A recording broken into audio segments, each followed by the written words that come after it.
Hello everyone, this is Tina Schmidt. Welcome to Watercolor Painting with Tina Schmidt.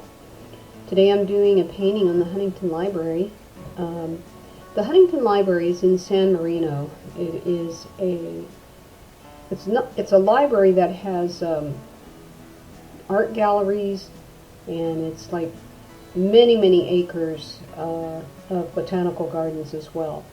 So as you saw in the quick view there, I'm painting one of the gallery buildings that has amazing artwork in it. The Huntington Library also has Blue Boy. That's a very famous painting. So its home base is there. And it's got, I don't know, over 100 acres, I guess, of, you'll have to look it up, but it's a beautiful botanical garden. Anyway, this is the art gallery building I'm painting next to the rose garden. They have roses in bloom all year long, and I like to go there and paint the florals. And they also have a Japanese garden and a Chinese imperial garden. It's amazing. So what I'm doing is I've wet the 140-pound watercolor paper, Arches watercolor paper, cold press. I've lightly sketched in very light, just the very basic minimal shape of the buildings. I've left the foliage really off of the pencil work there because I'm going to just put it in washes. And I also used a little bit of that masking fluid for some of the highlighted details, and you'll see that as we go along. I'm using an angled brush. It's you can call it a sword brush, but it's not really long. It's not too long, but it is very thin and flexible. It's broad on one side, flat on the other, and slanted. It has slanted cut bristles. So I'm dropping in some of the garden foliage. Now, I work from some of the broader shapes down into the details, but right now the main idea is just to get in a lot of the cover that white and get in some of the very larger shapes. Now the tree in the photo, the trees were huge, much bigger than I've done here, and a lot of times they say, well, don't put anything in the center of the composition because the eye wants to go there.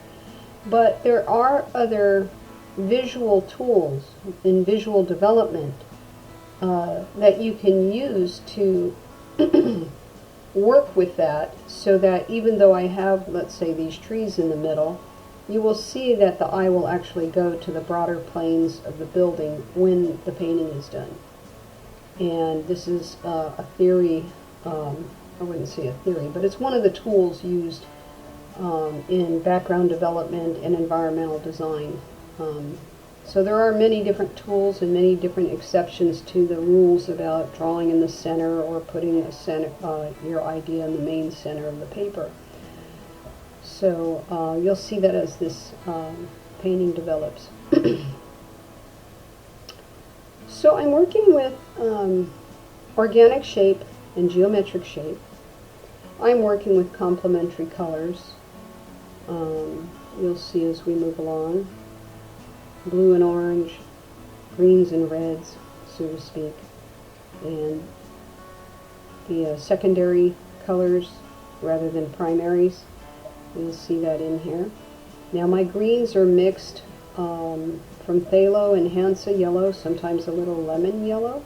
I don't usually use tube greens. So, and I can use cobalt blue with Hansa yellow or Pthalo blue. If you want to muddy up the greens and make them more olive, you could use a little neutral tint, burnt sienna. So there's different varieties of ways of making greens than just buying a tube green or mixing blue and red. I mean, excuse me, blue and yellow. So now I'm dropping in some of the main foliage. And I have to apologize here for the jiggle and for the tilt. I didn't realize that the camera view was off. When I looked at it in the viewfinder, it looked fine to me, but for some reason, as it came out in the video, it looks a little lopsided. I can tell you for sure, though, that the perspective lines are true. They're really correct, and so the tilt that you see in the roof line is more with the angle of the paper than it and the camera than it is on the actual drawing.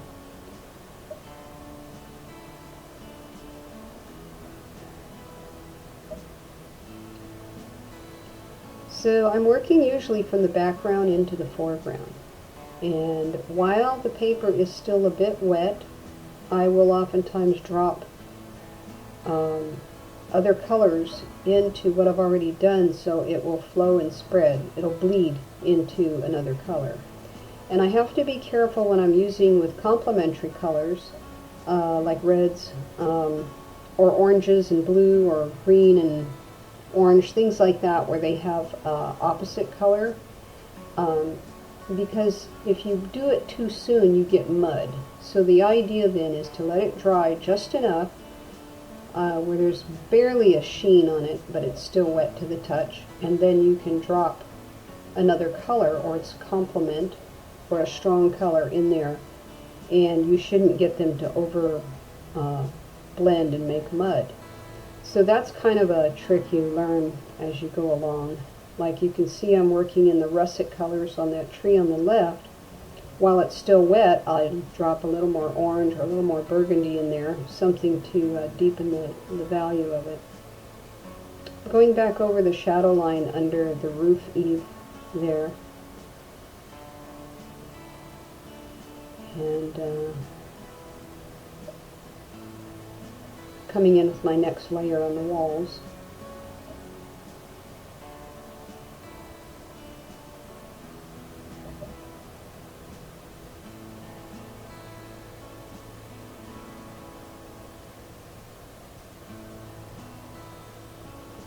So the roof is a bit of a brick color, like Spanish bricks, that kind of terracotta.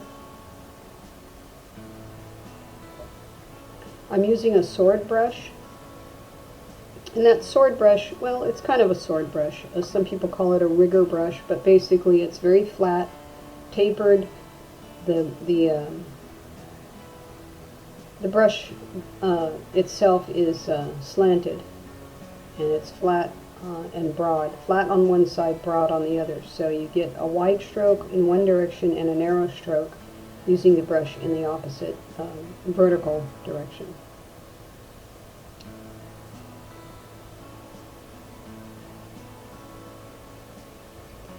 Okay, so like I said, the main thing here was to fill up the space, but not just filling it with stuff. Okay, so I'm very conscientious about the colors I'm using.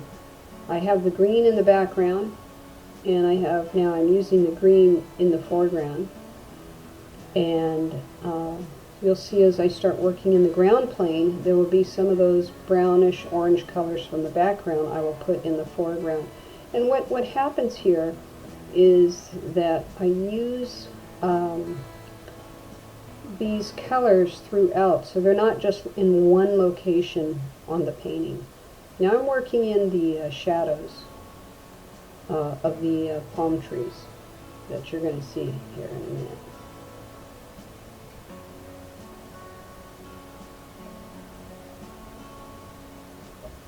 And some of the shrub shadows.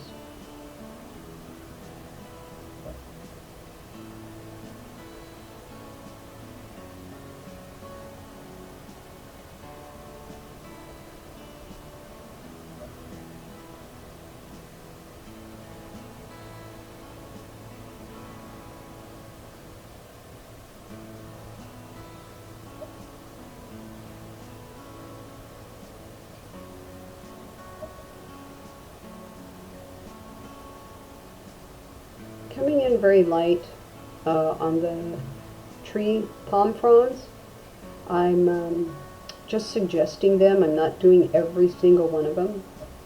And that's the same with everything in the tree. There's a few leaves, a few branches. It's suggested.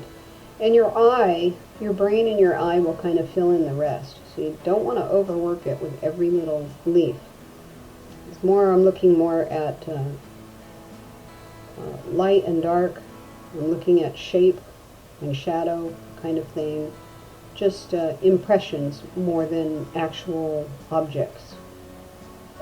Sometimes you can use the edge or the side of your brush to get a different effect, like the tree on the left-hand side, which has the brown russet colors, using the flat side of the brush. The long flat side is very helpful.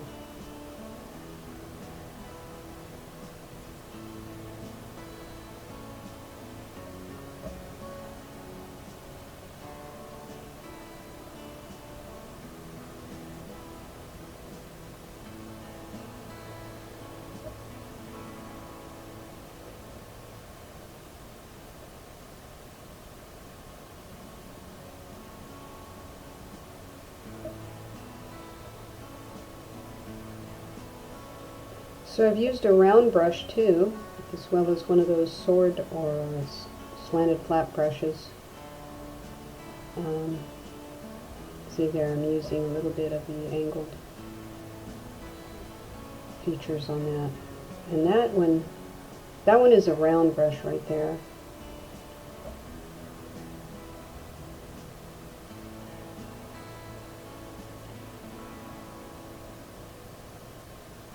Now I'm pushing back the background, the far background, and that makes that building and some of the foliage pop, come forward a bit, which is what I wanted. And then I also want to coordinate those colors to give things a bit more accent.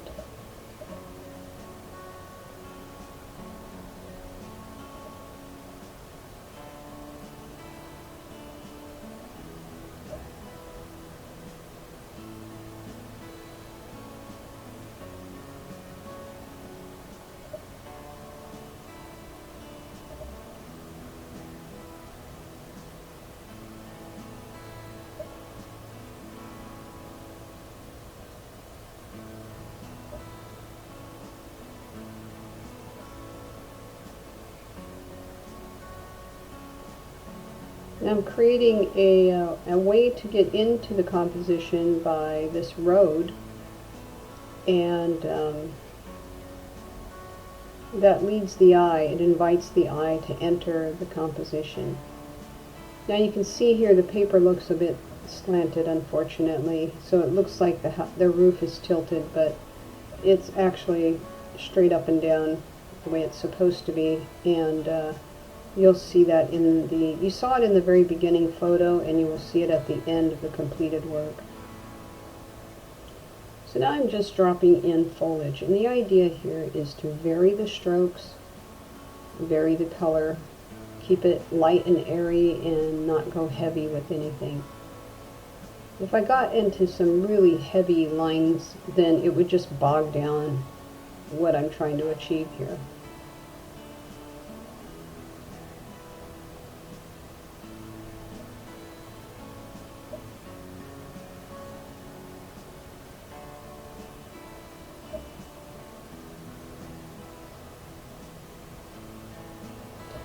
Now you can see I've thrown some shadows across there to establish the ground plane. So even though we see the road going in one direction, the shadows cutting straight across that road horizontally helps us find that ground plane so it doesn't feel lost. And now I'm doing the trees, which you can see there are shadows on the building back there. It's dried. I don't want my shadow paint to be wet when I come in with the trees, so I had to wait for it to dry a bit. And again, while it's slightly damp, I go in with a bit more color to let some of it bleed, and other times I will wait until the color is thoroughly dry before I come in with another layer.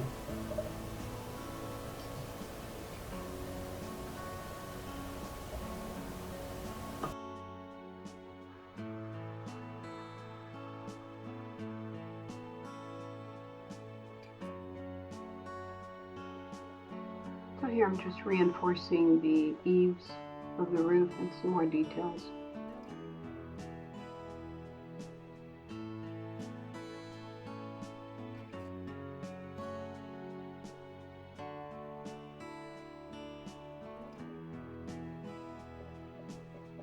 It's important not to get tangents, because a tangent could destroy the space that you're trying to show between foreground, middle ground, and background. So, and as you can see, I vary the foliage so it doesn't look the same. Repetitive strokes, that can be a bad habit. They're all different. All the plants are different. The textures are different.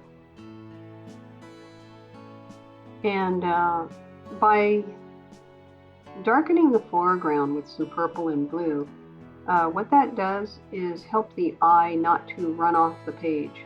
So I want the viewer to stay in the context of the picture there, towards the buildings, and especially that big one on the left. That's the star right there. And so by putting some foreground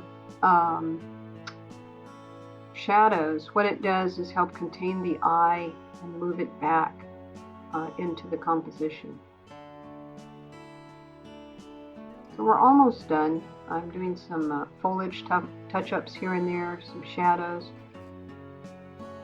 and getting the colors now to harmonize. If you notice, I have sort of this fall color on the left and the right of those buildings, so I introduce some of those same colors into the foreground, so there's a harmonic effect, a harmony going on with the coloration. You can see the same with the greens, and what it does is help bring everything together.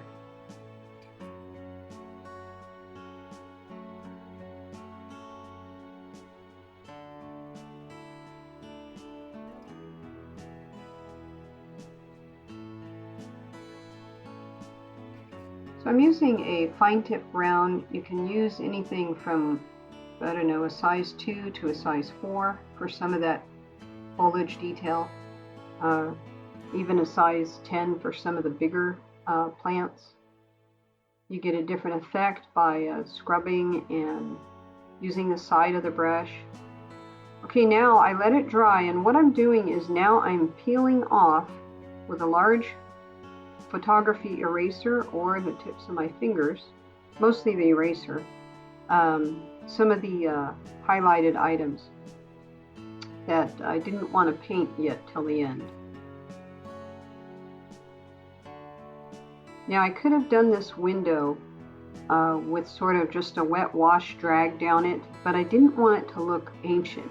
You know, it's a very well-kept, manicured a garden, and the buildings are kept amazing, so I wanted that look. I didn't want it to look like an old Spanish or some Venetian, you know, or a castle where sometimes you can just put in a window by dragging some black downward and letting it fade out towards the bottom, giving it more rustication. I wanted it to have that clean look. So I did detail the window.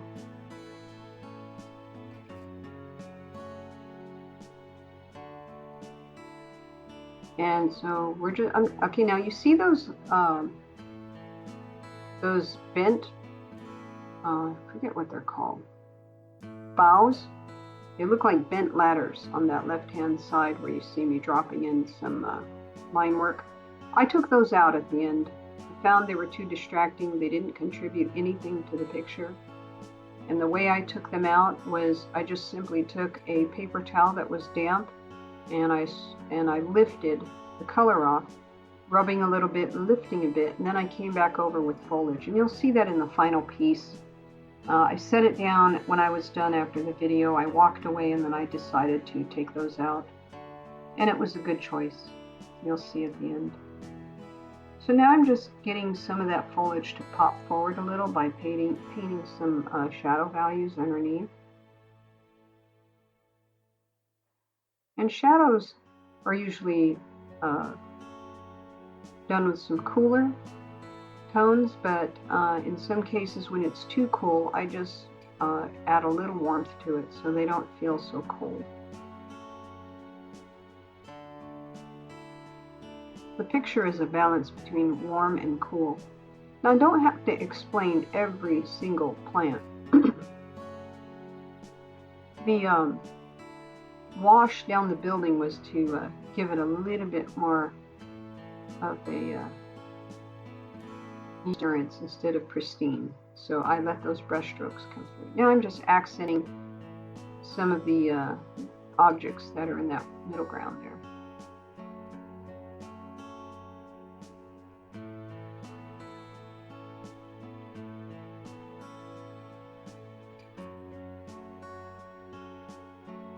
You notice I don't get too detailed on some of the foreground stuff. I just kind of leave it vague, because the stuff that has the more higher articulation, like the buildings and the trees, sharper edged, those are where I want the eye to go. And then everything around it just sort of softens, diffuses out. And that was the whole goal, was to get the eye to focus towards that big building on the left.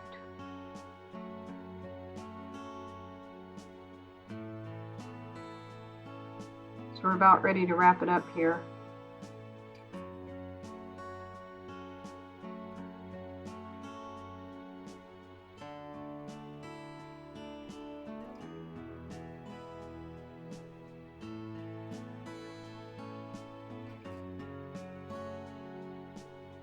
Yeah, see those boughs, those bent trellises just never worked for me. I took them out. You'll see here in a second.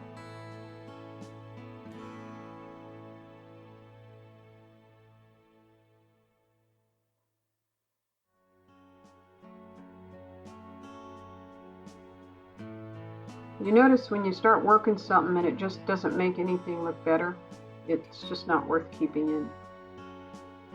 So I walk away from it a bit, I work on something else, and I had that in the back of my mind, and when I came back to the painting I said, yep, they gotta go. So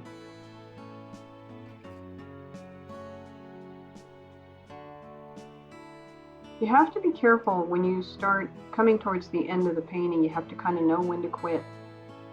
And we're just about there. What happens is I look at it and I say, is adding anything more really going to help this? And sometimes it does. Sometimes you need a little something here and a little something there. But you don't get started off on something entirely new and something that takes away from the whole objective of the painting.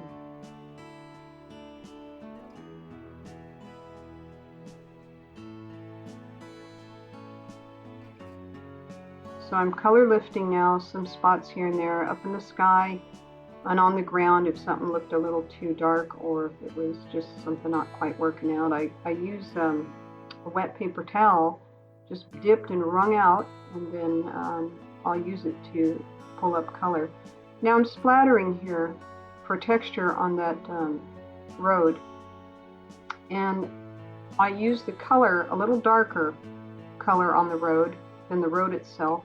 And I'll do the same for the greens and the browns. If I'm splattering on green, I will make it a little bit different color green, just to get that effect without it getting lost or washed out.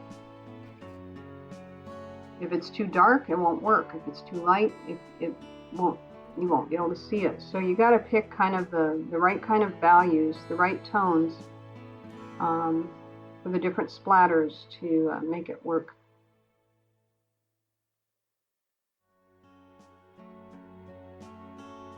Usually putting birds in is the last thing I do, but here I'm starting to lift. I'll do a couple of birds, and then I start lifting some of the white out of the cloud. That bird didn't quite work out, it ran. So I said, what the heck, I'll just pull some of that cloud color out.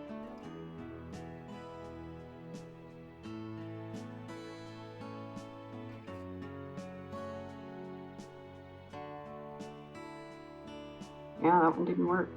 It looked a little bit loppy on one side. Yeah, I'm pulling out some highlights in the clouds just a little bit.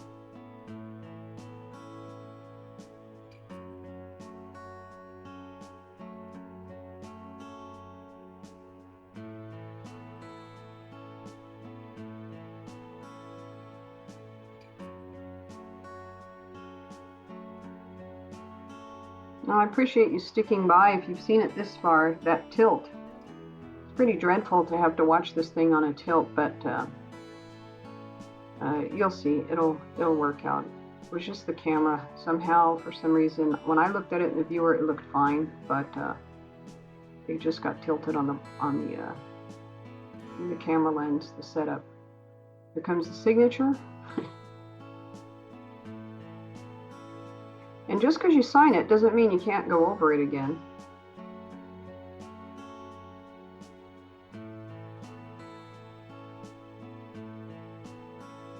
Okay, so the tape comes off. Again, I'm using Arch's 140-pound cold press, and the description of the supplies are down below, so you can take a look at that if you like. I hope you like and subscribe. It's been a pleasure to do this, and I hope you learned something from it. That's the revised one there. You can see I took the boat trellises out, and it works fine. Thanks for watching. Take care. God bless you. Have a wonderful day.